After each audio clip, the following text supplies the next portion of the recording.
Hal ini bisa jadi pelajaran buat kita semua ya, bahwasanya antara manusia dan manusia yang lain tidak boleh saling mengejek, apalagi hanya karena soal materi atau kedudukan atau tahta.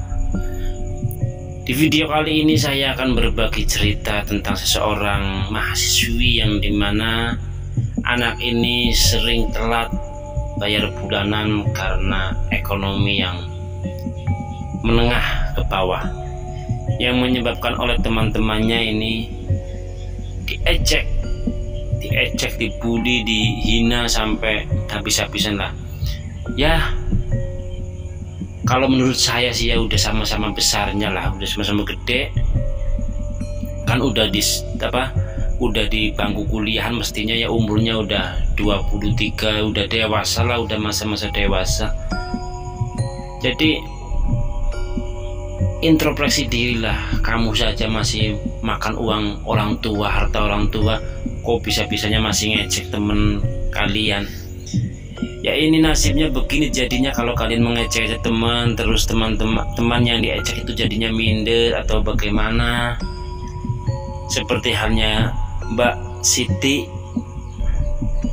anggap saja Mbak Siti lah, nggak usah sebutin namanya, nggak usah sebutin sekolahnya, takutnya jadi apa-apa ini ya.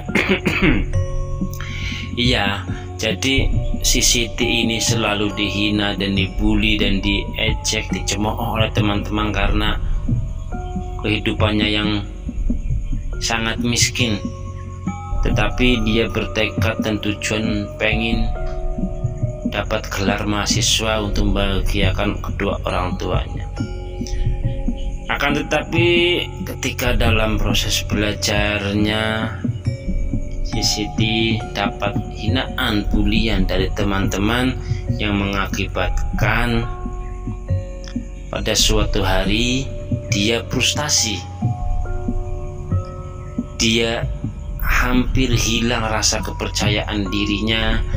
Dia malu-malunya, frustasi sampai depresi, apa itu namanya lah. Nah, akhirnya dia pergilah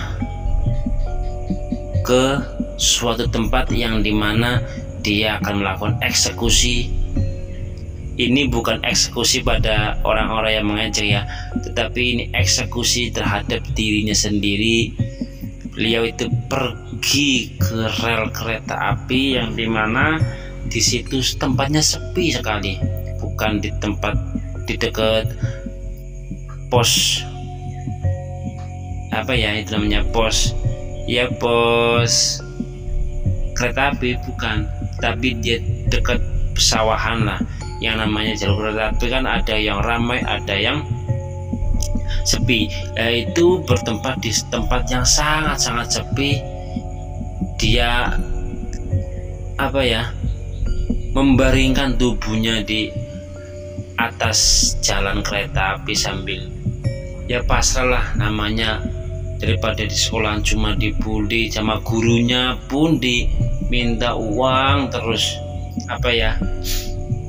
suruh bayar tagihan, sedangkan dia belum bekerja, sedangkan dia minta sama orang tua belum punya.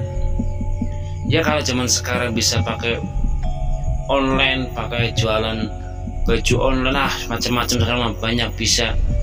Ini kan zaman dulu bos, beda dengan zaman sekarang susahnya. Akhirnya dia memakai suatu handset, itu namanya handset yang di telinga lah ya, biar dia nggak dengar kalau ada kereta sedang melintas. Seketika nyawa pun melayang karena terlindas kereta api. Satu hari kiranya teman-teman ini nggak berangkat, 2 hari, 3 hari, sampai berhari-hari, sampai hampir 7 hari, belum 1 minggu lah. Dosennya bertanya ini nggak pernah berangkat kenapa.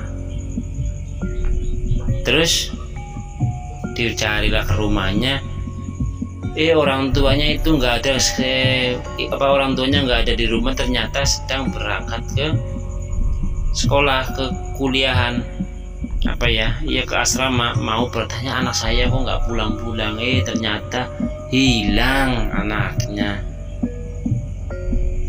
Dicari, lapor polisi. Nah, di kantor polisi ada laporan bahwasanya baru saja udah hampir 5 harian yang lalu, 6 harian yang lalu, ada seorang siswi yang melakukan bunuh diri atau bagaimana, atau frustasi atau bagaimana, tetapi tidak ada identitas begitu kan. Sekarang mayatnya sedang di rumah sakit, sudah sedang diotopsi, apa itu namanya lah. Iya, saya nggak paham kalau dunia perdokteran sih, otopsi atau apa. Akhirnya di situ ditemui oleh dosennya, orang tuanya, terus teman-temannya juga. Ya sampai sekarang akhirnya ketahuanlah kalau si Siti itu sudah meninggal. Tapi belum ada yang tahu ini kenapa, sebabnya kenapa. Dan ternyata setelah malamnya teman-temannya itu dihampiri oleh arwah dari si Siti, ya mengatakan demikianlah, intinya jangan mengulangi perbuatan yang seperti itu, menghina, mengejek, karena nanti akan seperti saya tidak akan membalas apa yang kalian lakukan terhadap saya. Saya berterima kasih kepada kamu karena kamu sudah menghina saya sampai saya depresi, sampai saya frustasi, yang akhirnya saya bunuh diri. Kamu tidak minta maaf ke saya, kamu minta maaf kepada orang tua saya, kepada dosen, kepada orang tua kamu, kepada Allah, bertobatlah kamu. Akhirnya setelah kejadian itu, teman-temannya pun menghampiri ke rumahnya, minta maaf sebesar-besarnya, dan ke dosen, terus ke orang tuanya sendiri, terus bertaubat dan tidak ada hal macam itu terjadi kembali.